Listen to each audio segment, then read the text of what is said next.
नमस्कार, उत्तराखंड समाचार में आपका स्वागत है। मैं देवेंद्र प्रसाद। सबसे पहले मुख्य समाचार। भारतीय अंतरिक्ष अनुसंधान संगठन इसरो ने सतीश धवन अंतरिक्ष केंद्र श्रीहरिकोटा से आदित्य L1 का किया सफल प्रक्षेपण। सूर्य की विभिन्न गतिविधियों का करेगा अध्ययन। एरीज नैनीताल की भी अहम भूमिका।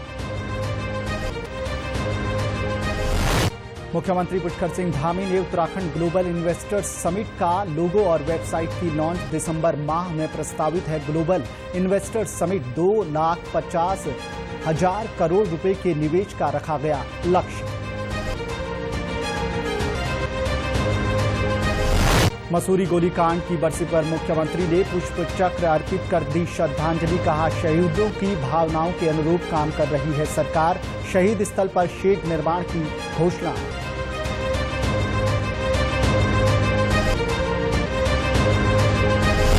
और बागेश्वर उपचुनाव में राजनीतिक दलों ने झोंकी ताकत। मुख्यमंत्री पुष्कर सिंह धामी ने पार्टी प्रत्याशी के पक्ष में किया रोड शो। निर्वाचन आयोग ने पूरी की चुनाव की सभी तैयारियां। अब समाचार विस्तार से। भारतीय अंतरिक्ष अनुसंधान संगठन इसरो ने आज सतीश धवन अंतरिक्ष केंद्र श्रीहरिकोटा से PSLV C57 के माध्यम से आदित्य L1 उपग्रह का सफल प्रक्षेपण किया।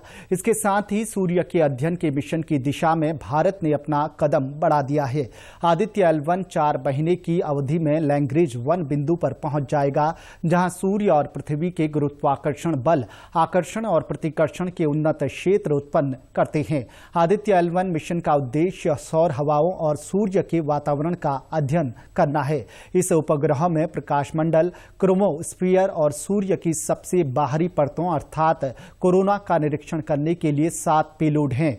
इससे कोरोनल हीटिंग की समस्याओं को समझने में मदद मिलेगी।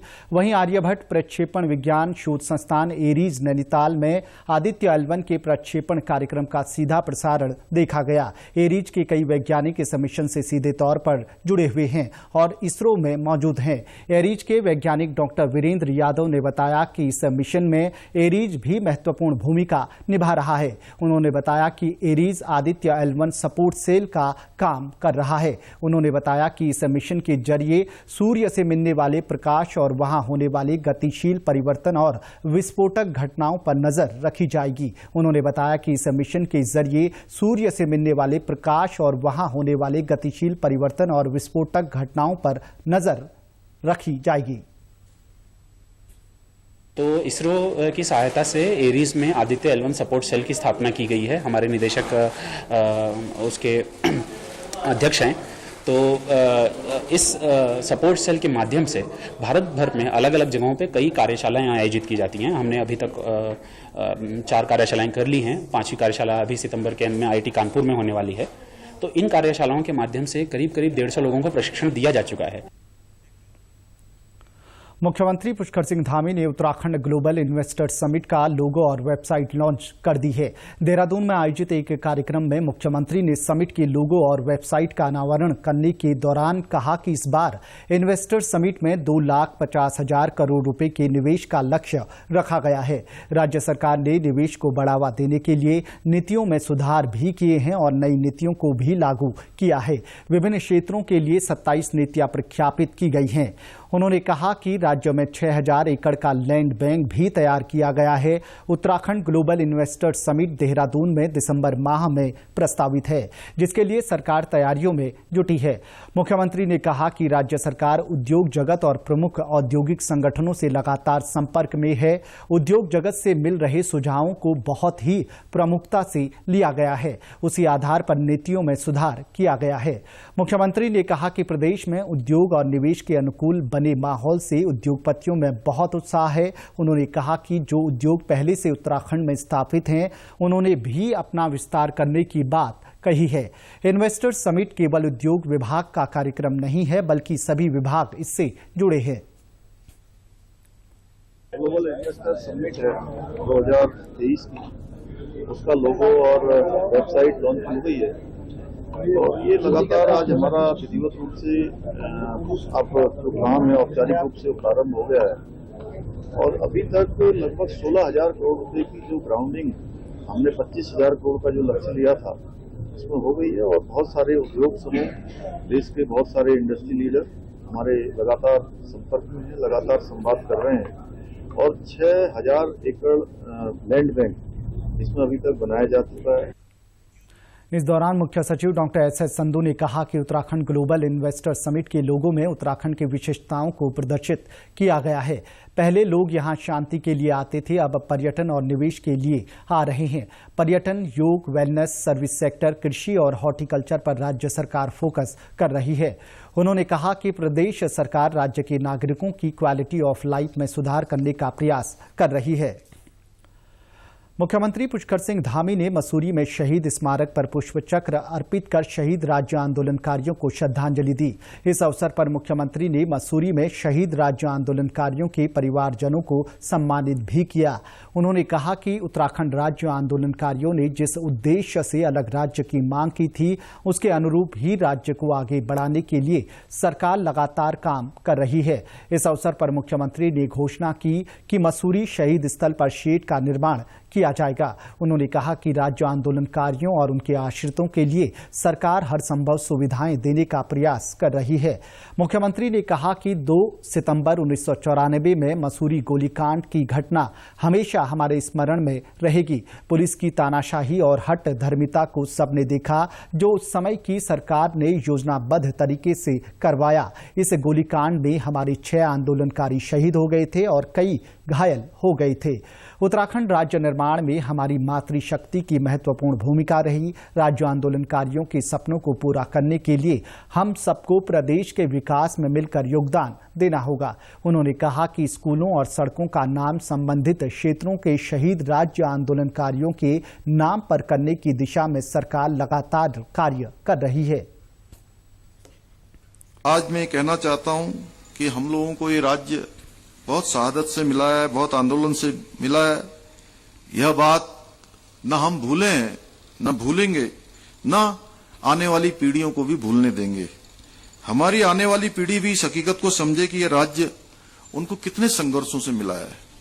हमारी मातृशक्ति ने कितना बड़ा योगदान उस समय दिया। बागेश्वर विधानसभा उपचुनाव के लिए जिला प्रशासन ने पूरी तैयारी कर ली है। उपचुनाव को लेकर जिला निर्वाचन अधिकारी अनुराधा पाल ने बताया कि मतदान कार्मिकों को अंतिम प्रशिक्षण 3 और 4 सितंबर को दिया जाएगा। उन्होंने बताया कि ईवीएम को फिर से एक बार चेक किया जाएगा, जिससे निर्वाचन निर्बाध रूप में संपन्न किया जा सके। उन्होंने कहा कि कार्मिकों का अंतिम रैंडमाइजेशन भी मतदान को जाने से पूर्व किया जाएगा। जिला निर्वाचन अधिकारी ने बताया कि मतदान के दिन सरकारी कार्मिकों के लिए जारी अवकाश का आदेश पूरे जिले में लागू होगा। ईवीएम सुरक्षा के लिए 3 लेयर लॉक सिस्टम रखी गई है। उन्होंने बताया कि 8 सितंबर को मतगणना 14 चरणों में होगी। मतदान दिवस पर जनपद के सभी बॉर्डर सील कर लिए जाएंगे।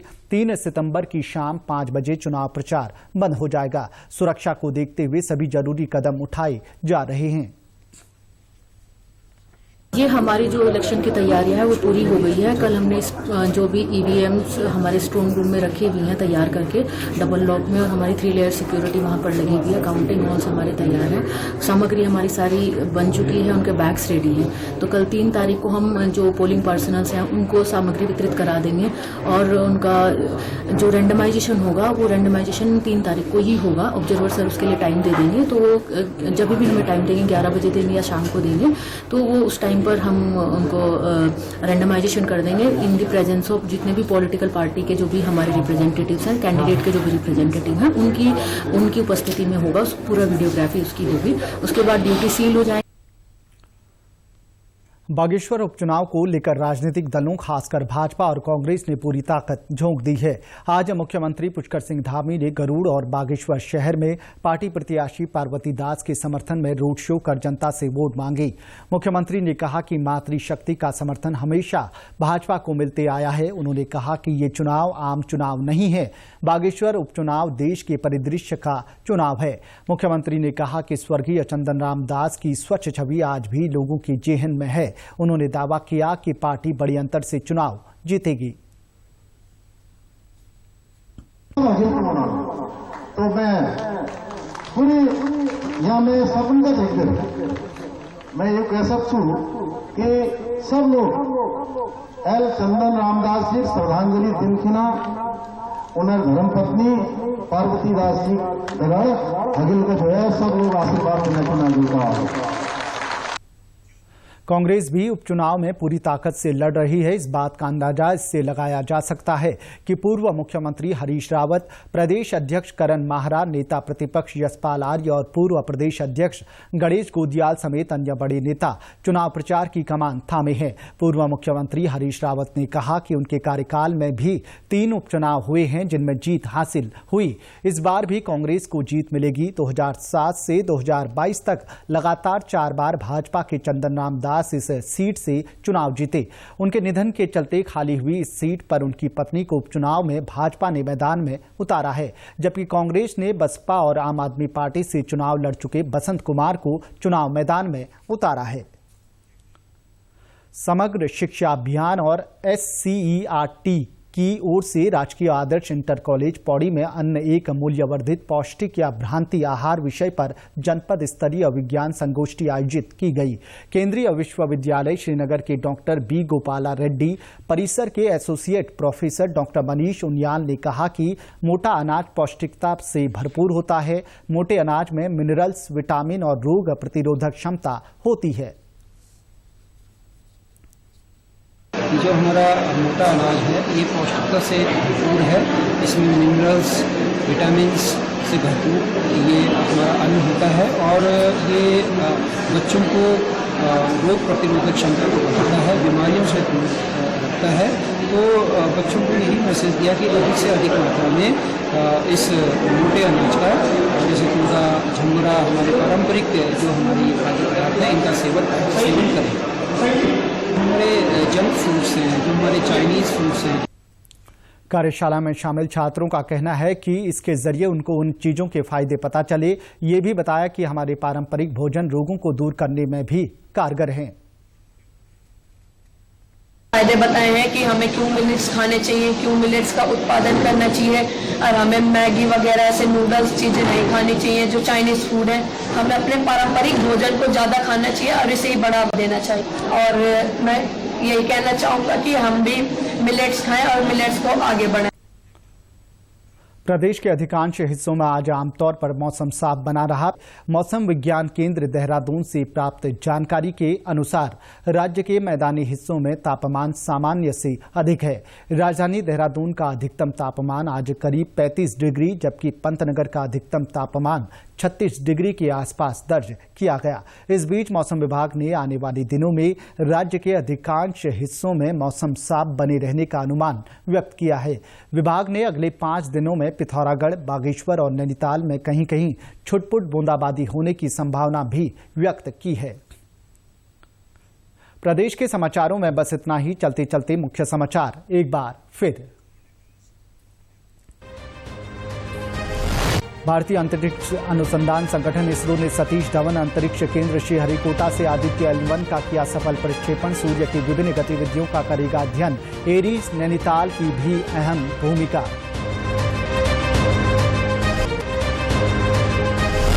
मुख्यमंत्री पुष्कर सिंह धामी ने उत्तराखंड ग्लोबल इन्वेस्टर समिट का लोगो और वेबसाइट की लॉन्च। दिसंबर माह में प्रस्तावित है ग्लोबल इन्वेस्टर समिट। 2,50,000 करोड़ रुपए के निवेश का रखा गया लक्ष्य।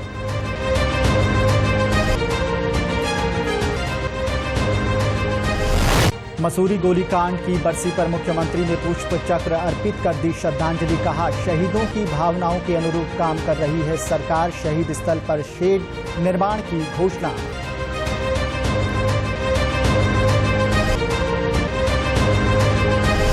और बागेश्वर उपचुनाव में राजनीतिक दलों ने झोंकी ताकत। मुख्यमंत्री पुष्कर सिंह धामी ने पार्टी प्रत्याशी के पक्ष में किया रोड शो। निर्वाचन आयोग ने पूरी की चुनाव की सभी तैयारियां। प्रदेश से जुड़ी अपडेट्स के लिए आप हमसे सोशल मीडिया के माध्यम से भी जुड़ सकते हैं।